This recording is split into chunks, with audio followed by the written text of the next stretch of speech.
The FBI is the most sophisticated law enforcement agency in the world, pursuing the most dangerous criminals. In California, when a young girl vanishes, we see Sandra Cantu skipping across the trailer park, going toward her house, and something catches her attention. the Bureau mobilizes. We had sexual deviants living in the trailer park. We just had other weirdos living in the trailer park. What are the odds of Sandra still being alive? FBI. Criminal Pursuit.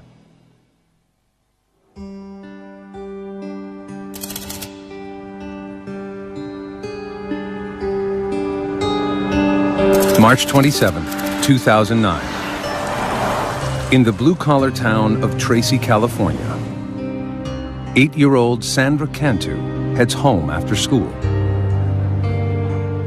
The second grader makes her usual afternoon rounds, knocking on doors and looking for playmates in her mobile home park. Oh, I know you came by, okay. All right, all right. There's only 100 people that live here, so it's a very close-knit community. All the residents here knew each other and pretty much trusted each other.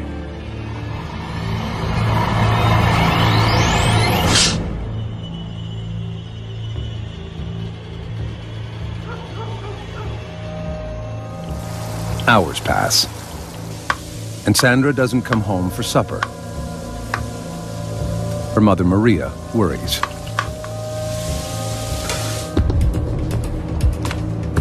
She begins calling her daughter's friends. Hi, Kathleen, this is Maria. Have you seen Sandra? No one has seen Sandra for hours. Okay. Maria always told the kids not to go outside the trailer park, and the kids never did. So when she went looking for her and couldn't find her, she knew something was wrong. Just before 8 p.m., Maria calls the Tracy Police Department. Tracy, please. Well, I have a missing daughter. Okay, how old is she? She's 8. When's the last time you saw her? Oh, it's about 3. She told me she was going over to this one girl's to play, and she hasn't been home. And I went looking all over. There's a 72% chance of finding a missing child in the first several hours. After that, every hour that passes, it drops off. It's a statistic Tracy's new police chief, Janet Thiessen, can't stop thinking about. Though she's been with Tracy PD for less than 2 months, the chief is a veteran of law enforcement, and she's afraid for Sandra's life. Statistics tell us if a child has actually been abducted, whether it's a known person or unknown, the likelihood that that child will be murdered is most often going to happen within those first 3 hours. The police get a detailed description of Sandra and what she was wearing. They learn that Sandra lives with her mother, grandparents, and 3 older siblings. Everyone was home that afternoon, but no one saw Sandra playing outside. There was just one witness, a surveillance camera Sandra's grandfather had installed outside the family home to prevent vandalism. The lens captured Sandra's movements at 4 p.m., right before she vanished. Sandra had the little Hello Kitty pink t-shirt on, looked like black leggings. This was the last that we knew she was in the mobile home park. So that was pretty important for us. It really helped us lock down that time frame. Investigators learned that Sandra's divorced parents are undergoing a support payment battle. Could Sandra's father have taken her? Dad had been out of the picture since Sandra was a young girl. We were able to verify that her biological father was not in Tracy at the time that she went missing. Sandra's father is quickly ruled out as a person of interest. Hours have passed since Sandra disappeared, but there is no sign of the little girl. It's the worst thing imaginable. You have this horrible feeling in your gut that something's terribly wrong, and you don't know what it is. maybe she's lost, facing some hypothermia. We may have a child who's dehydrated, who's very hungry. If she hadn't found shelter somewhere and wasn't someplace safe, then this was not a good situation for her. A mother of two, Chief Thiessen empathizes with the family's growing anxiety. It's just heart-wrenching, and we have a job to do. We have to move forward through it. But I think there's that human side of all of us that we think in the back of our mind, is this going to be that time where it's bad?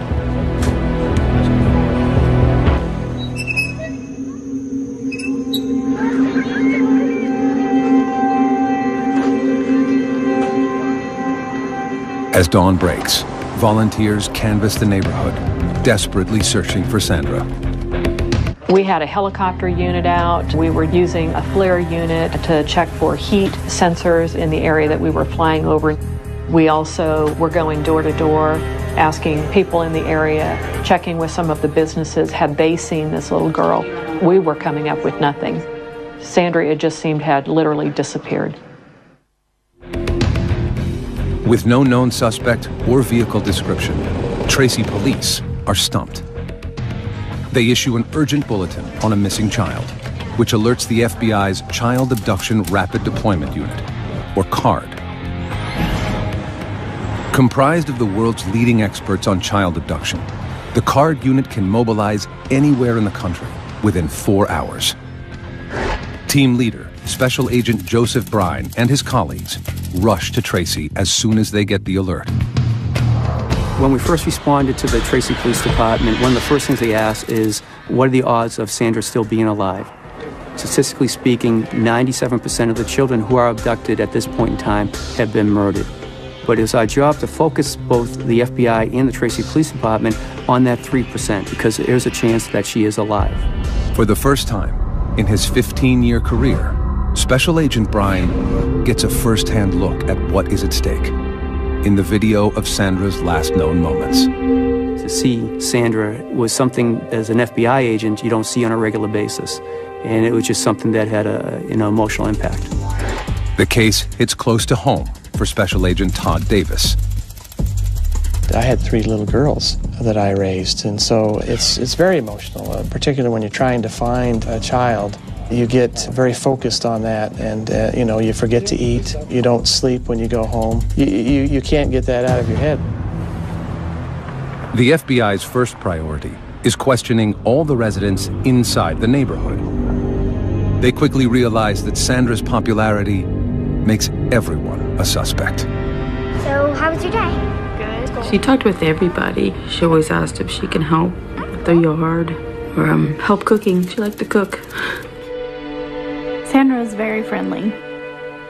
She had a way to just capture your heart, and she had a beautiful smile. She was always smiling. Like most of the children here, Sandra was allowed to roam free, and everyone opened their doors to the little brunette with a quick smile. The kids just would go out and play all together, and it's a small place, so we just knew that she'd be safe. Every little detail sometimes will reveal some kind of pattern, some kind of activity that may lead to a significant turn in the case. Sandra was in just about every trailer, and she knew just about everybody. So it made our job a little bit more difficult because every trailer was now in play for us to investigate. Roadblocks are put in place around the area, and all vehicles searched. Investigators have no solid leads until they get a tip from a concerned neighbor, the mother of Sandra's best friend. The neighbor sends a text message to Sandra's mother that a large suitcase was stolen from her driveway around the same time Sandra went missing. It could be an unrelated incident, but investigators are concerned. The neighborhood borders the 205 freeway, which connects the Bay Area to the town of Tracy. It would have been very easy for someone to come into this area, drive a couple blocks, see this little girl, and pick her up. If in fact it was a stranger abduction in that type of a scenario, would we ever be able to get any information? The FBI speculates about who Sandra's abductor might be. Our behavioral analyst unit told us that we should be looking at predominantly male individuals who knew Sandra, who resided in the trailer park. So we started to look at individuals who had contact with Sandra over the past couple of years, adult males in particular. But at this point, their profile is hypothetical and only based on statistics. In this case, we don't have a crime scene, and without a crime scene, there really is insufficient information that we can use to form a profile about what might have happened. There's one other thing the FBI profilers know is likely: that Sandra's abductor knows her well and is someone close to home. For the most part, we remain fixated on the idea that an offender is going to be familiar with the victim or the victim's neighborhood in some way. Tracy Police Detective Tim Bauer is on the investigative team. He's been to the trailer park on other cases and recognizes Sandra's family. Like everyone else, he can't rest until the girl is found. And this is the type of case that you could not think about even when you're not at work. And you want to be here 24 hours a day yourself looking for the child that's missing. The FBI works with the Tracy PD to quickly put together an emergency operations center. We utilized about 65 FBI agents and about 26 detectives from Tracy PD. You'd have a whole row of people that were managing the tips as they came in off 3 different computers. Every second counts, and investigators want as many people as possible to know about the case. Everything was such a blur. We had been talking to the media to try and get her picture out there so people were aware of her in case they saw her. We wanted our little girl home. No resources spared, as searchers use helicopters with thermal imaging, dive teams, cadaver dogs, and volunteer foot patrols. 2 of the largest searches for a missing person that have ever been done in Northern California's history. We had approximately 250 people out searching for Sandra. A lot of the police officers told us that it was like they were searching for their own daughter. Sandra became Tracy's daughter. Everyone's hopes sink when a search team at the town dump unearths a pink shirt, exactly like the one Sandra was wearing. Investigators approach her family with solemn news of their discovery. After talking with the family again, we were able to figure out that it was not the right size.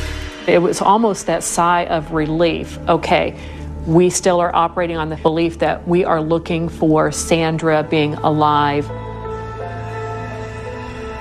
If Sandra is still alive, investigators know that time isn't on their side. On video. They pore over the last known images of her, searching for the smallest clue. She looks like she's coming towards home, then all of a sudden she turns her head to the right and heads off in a different direction from where she was coming. I probably looked at it 40, 50 times, trying to figure out what else might have happened that caught her attention. Nothing more is seen on the tape until a neighbor drives by 8 minutes later. A canine unit can only track Sandra's scent for a couple of yards. We had some dogs track her scent down this street. So we know, of course, she traveled to the end of the street up to that corner. And that's the last scent that we were able to pick up at that point. Investigators interview anyone in the neighborhood who is a registered sex offender or has a criminal record. The list of persons of interest is shockingly long. Sunday. You had sexual deviants living in the trailer park, people on probation, parole living in the trailer park. You just had other weirdos living in the trailer park. In this particular situation, we try to emphasize that even though you are looking at registered sex offenders, that statistically speaking, only about 2% are going to be registered sex offenders. Doesn't mean they're not preferential sex offenders. It just means that we haven't caught them the first time and they don't have an arrest record.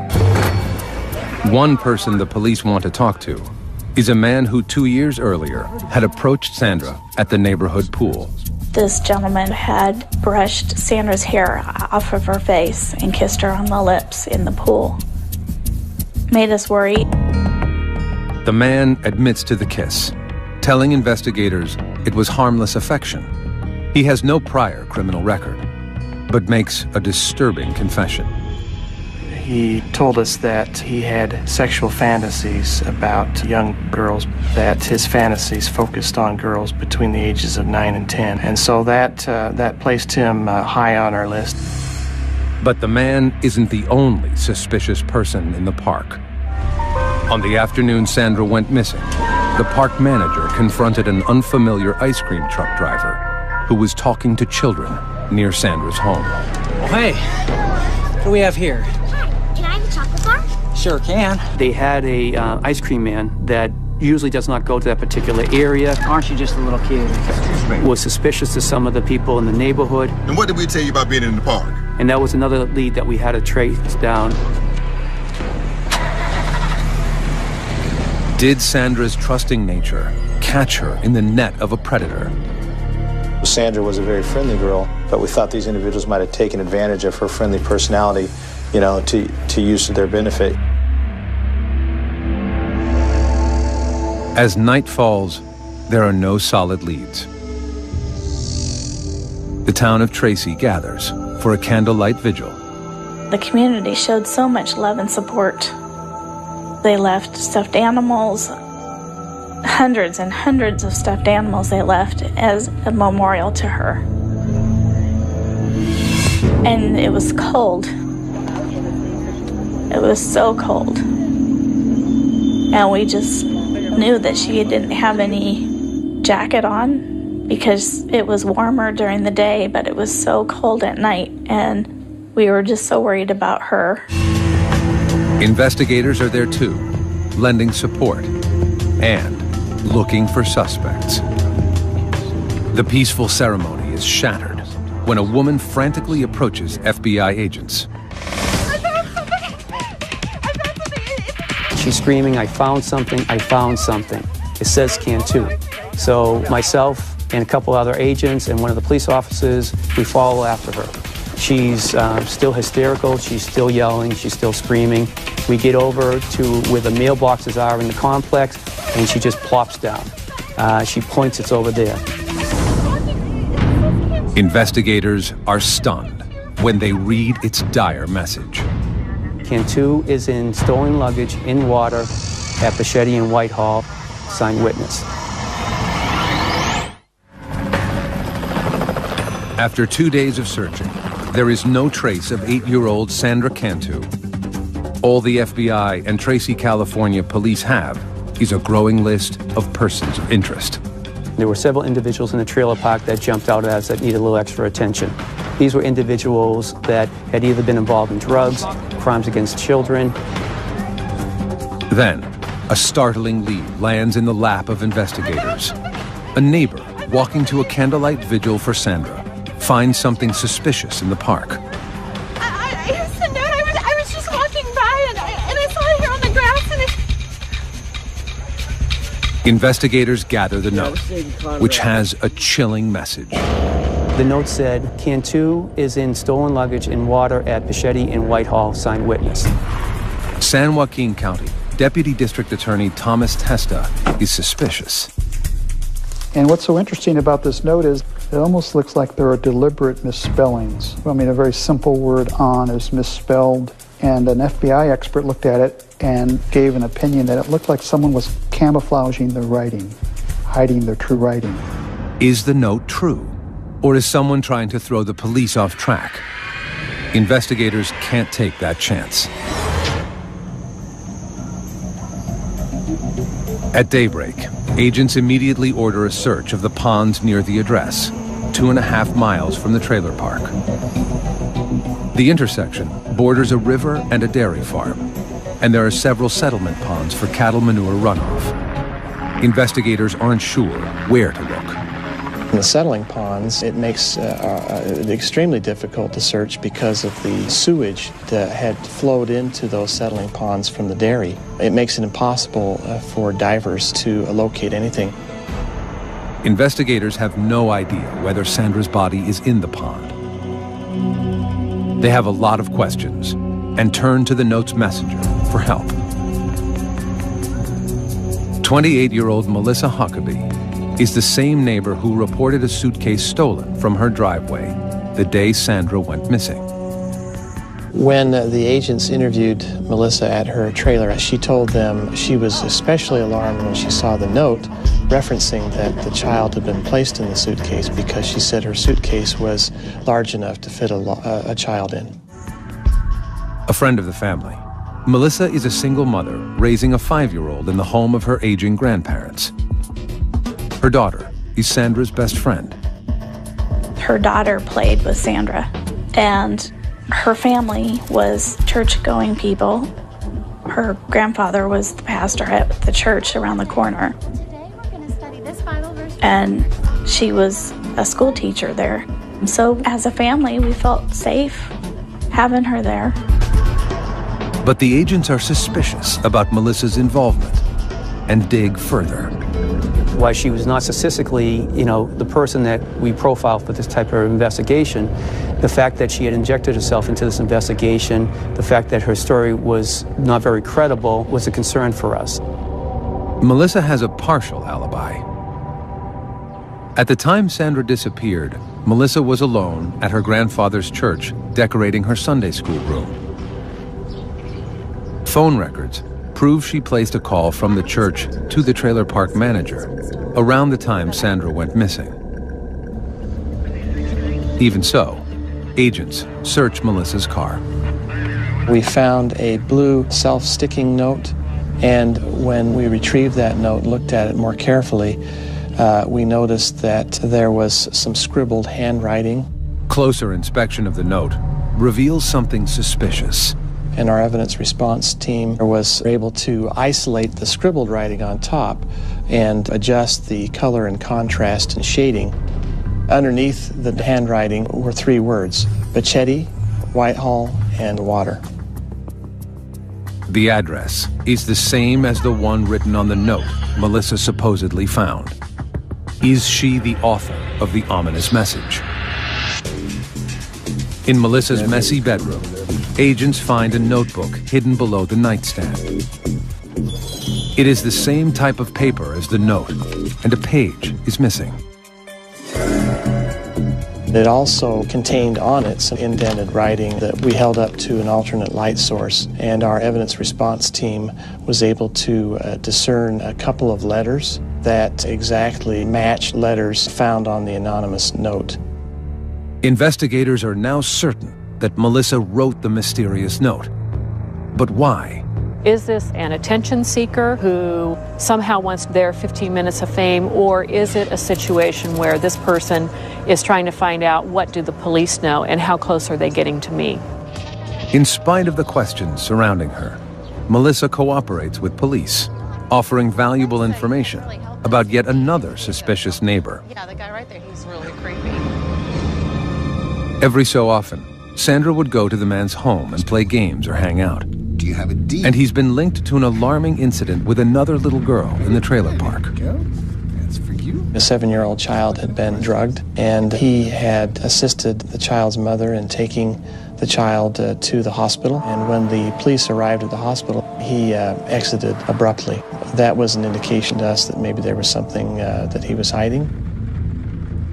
Cadaver dogs search the man's vehicle and get a positive hit on the truck.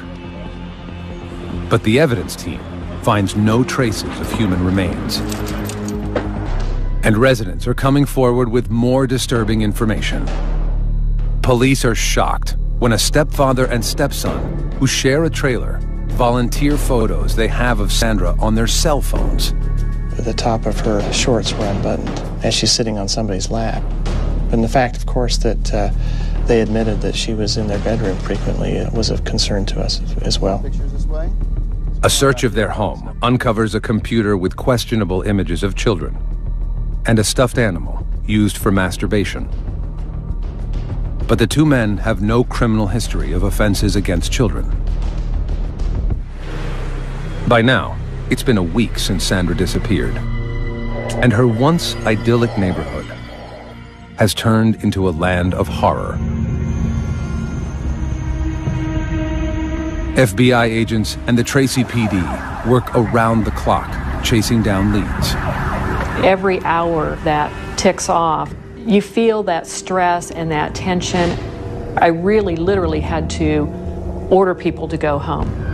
Every second that we're sleeping and that we're not working the case, maybe that's that moment in time that if somebody was doing something on the case, that we still had that opportunity to find Sandra and to find her safe. Investigators need to narrow their list in hopes of finding a suspect. They decide to administer polygraph tests. They start with the man who had kissed Sandra at the local pool. He passes. His alibi also pans out. He is not charged. The suspicious neighbor also passes a polygraph test, but has no solid alibi for the block of time. Investigators learn he is a close friend of the man who kissed Sandra. Could the two have worked together? The stepfather and stepson, who were found with questionable photos of children, are also given polygraphs. The results are disturbing. Each of these individuals failed the polygraph on the question of whether they had anything to do with her disappearance. But as authorities begin to move on their leads, they make a tragic discovery. The suitcase surfaces.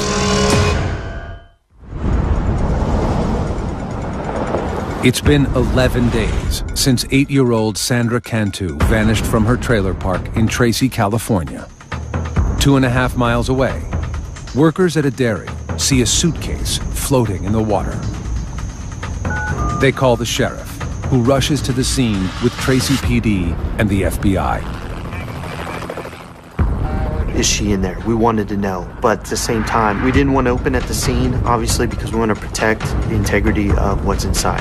Hairs and fibers, other pieces of evidence that can link us to who did this, if this is actually Sandra in the suitcase. The suitcase does not have any identifying marks, but the zippers are tied together with a thin white string. Standing knee-deep in sewage, the evidence team lifts the suitcase and places it in a body bag. Immediately, the one thing you noticed was the weight of the suitcase. There was definitely something inside the suitcase. As we start to carry the body bag out, all of a sudden you could smell the smell of death. Investigators deliver the bag to the San Joaquin County Medical Examiner. He carefully cuts the white cord on the zipper and opens the case. Inside is a young girl, curled into the fetal position. Dental records and her clothing confirm what investigators don't want to hear. It is Sandra Cantu. It's devastating. You know, we lived up to this moment that she's still alive. We gotta find her. She's still alive. We can find her. We can find her. And then at this point, we can't. The only thing we can do to help her now is by finding out who did this.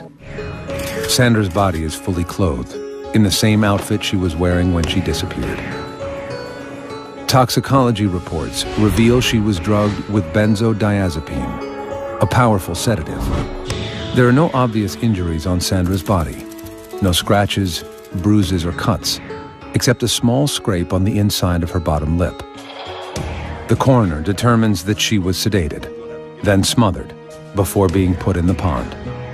And there's something else. The doctor determined that she had been sexually assaulted, and at first was kind of confused because of the angle that had been used for the sexual assault, and kind of determined that it had been with a foreign object. After assaulting her, Sandra's killer completely redressed her body.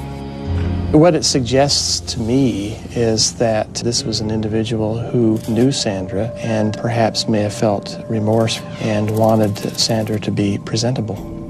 Special Agent Marcus Knudsen stays with Sandra's body as she is taken for x-rays and then to the morgue. Knudsen, himself a father of a young girl, can't bear to leave Sandra alone in the dark again. It hurts because this is a young girl. She had everything going for her. You know, why? Why take the life of a young girl? The case is now officially a murder investigation. But before authorities can begin, Chief Thiessen has the painful task of informing Sandra's family. It's so hard when you see something that's happened to a young child There's no easy way to tell somebody that your child is dead. It's news Sandra's family is not prepared to hear. When they came to tell us that they found Sandra, the most primal screams that you can imagine, and wailing and disbelief and just not wanting it to be true. To me, she was a beautiful baby.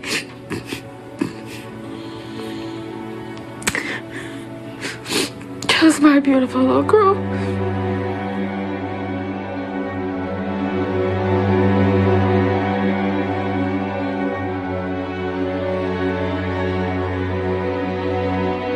Once I had delivered the messages, I needed to have a few moments just by myself. This was just so highly charged. I had to take a few minutes, and I'm sure that there were a few tears that escaped. And then it's back to take that deep breath and back to the job at hand. Now we had a killer to find. Authorities know the killer is on the loose and could strike again.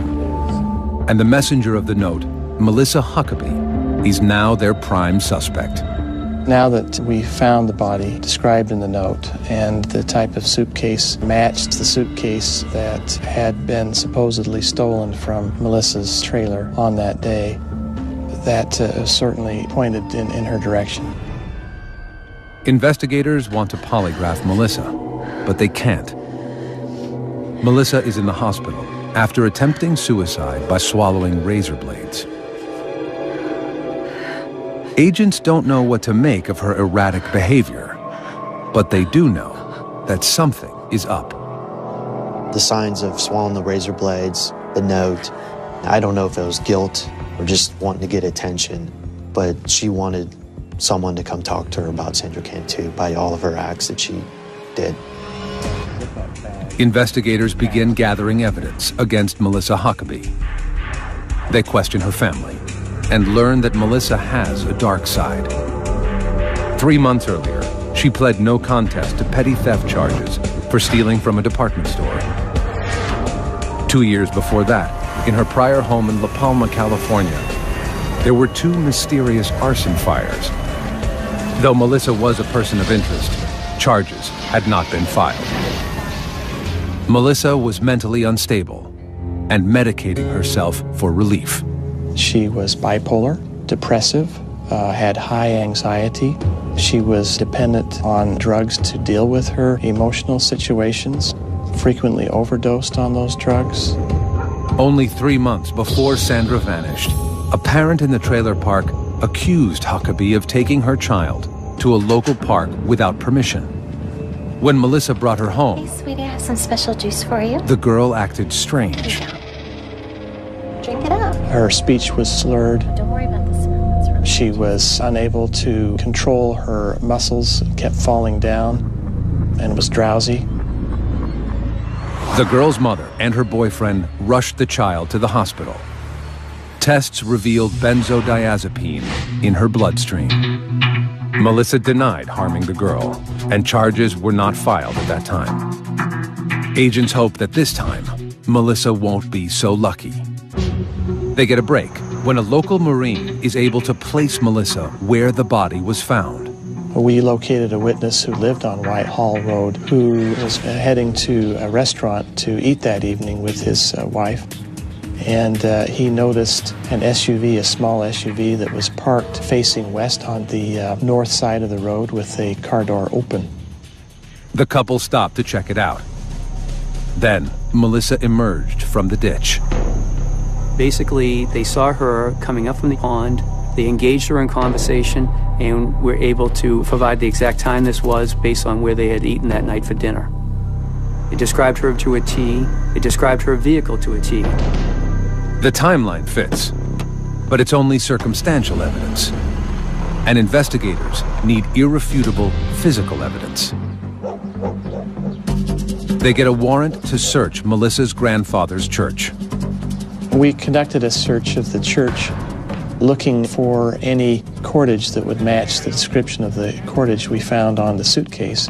and we found a blind in the Sunday school room used by Melissa that had been cut and retied. Investigators are also looking for the object Melissa allegedly used to sexually assault Sandra. We covered the church head and toe with alternate light source, looking for bodily fluids and blood. In the kitchen, they find a bent rolling pin. And the rolling pin had one side that had a red smudge on it. So they collected it with gloves, of course, put it in a bag, and tried to find fingerprints on it and collected that smudge. Now, agents have to wait for the crime lab to do its work. They want the case to be rock solid before they make an arrest. They won't have that luxury. 5 days after entering the hospital, Melissa Huckabee is released. Her daughter and grandparents have left town, and her house is empty. Police wiretap Melissa's phone. The next day, they hear a phone call that stops them in their tracks. She asked for Sandra's sister to come down and play with her daughter. Hey, Maria. Yeah, I was wondering if your daughter could come over and play with mine. Clearly, the concern for the Tracy Police Department and the FBI was that Melissa Huckabee was now asking this girl to come down so she could kill this young girl, just like she had killed Sandra.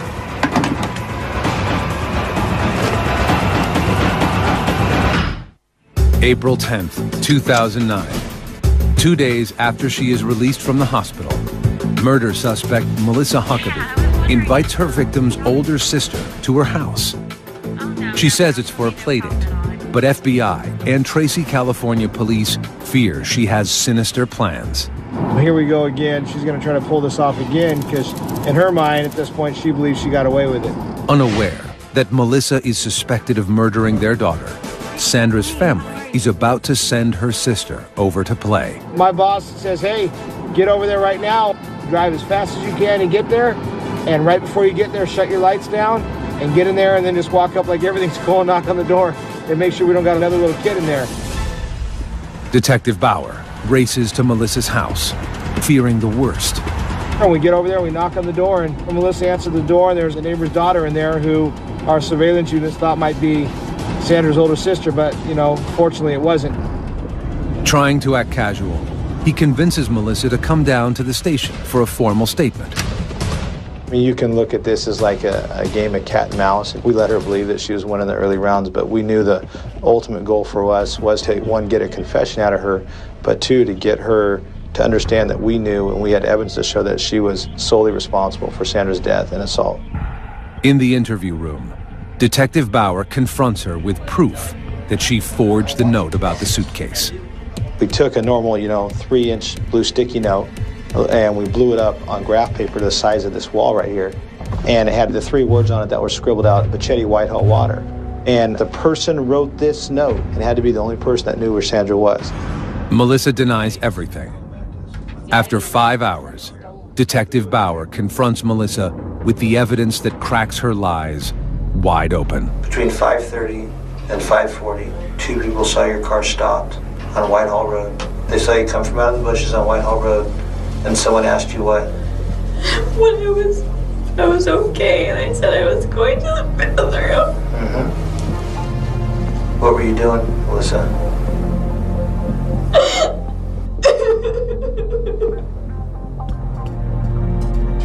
It was an accident. I told you it was an accident. I know it was.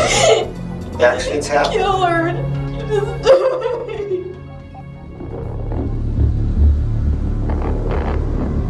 Melissa claims Sandra's death was a horrible accident, a misguided game of hide and seek with Melissa's daughter.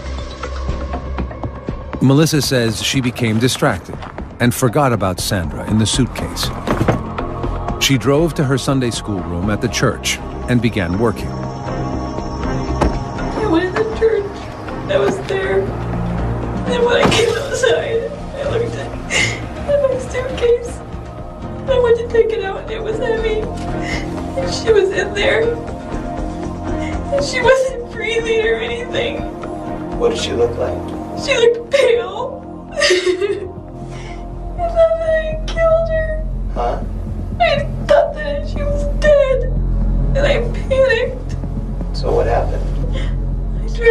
wake her up and she wouldn't wake up. Melissa claims she tried CPR, but it didn't work. She zipped the girl back into the suitcase and decided to hide the body in the pond. Dead and I killed her. I didn't want anybody to think that I had killed her. But I didn't know what else to do. Melissa denies sexually assaulting the little girl, but her partial confession is enough for Tracy PD to arrest her for the murder of Sandra Cantu. Investigators tell Sandra's family the stunning news. We felt very betrayed to know that it was Sandra's friend's mother who did this. Forensic tests on the evidence from Huckabee's home and the church confirm what investigators already know, that Sandra's death was no accident. Reports reveal that the metal rolling pin in the church kitchen contains traces of Sandra's DNA. Sandra had never been in that church, so her DNA should not have been on that. So it was a real powerful piece of evidence. The cord from the blinds in the church are compared to the string on the suitcase. The laboratory came back with a report indicating that that cordage was the same size, color, dimension, and substance as the cordage found on the suitcase. Analysis of Melissa's home computer suggests that Sandra Cantu's murder was coldly premeditated. We found an article detailing the murder of a child, and that child had been murdered by her grandfather and placed in a suitcase, and the suitcase had been thrown in a river. Based on the evidence in this investigation, it appears that this was premeditated, and it was a sad opportunity that presented itself, and she took advantage of it. The forensic evidence is the final piece of the puzzle. Authorities use it to construct a timeline of what happened to Sandra, beginning with the surveillance tape. At 4 p.m., Sandra walked off screen in the direction of Melissa's home. Sandra, come on over here with me. Come here. You want to help me decorate the church? Sure. Okay, come on, let's get in. 8 minutes later, Melissa's car drove by.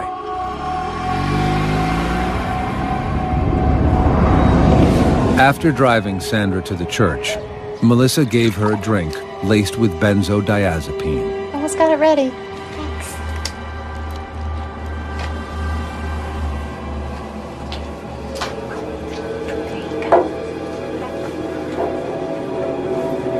Go ahead, drink it all up.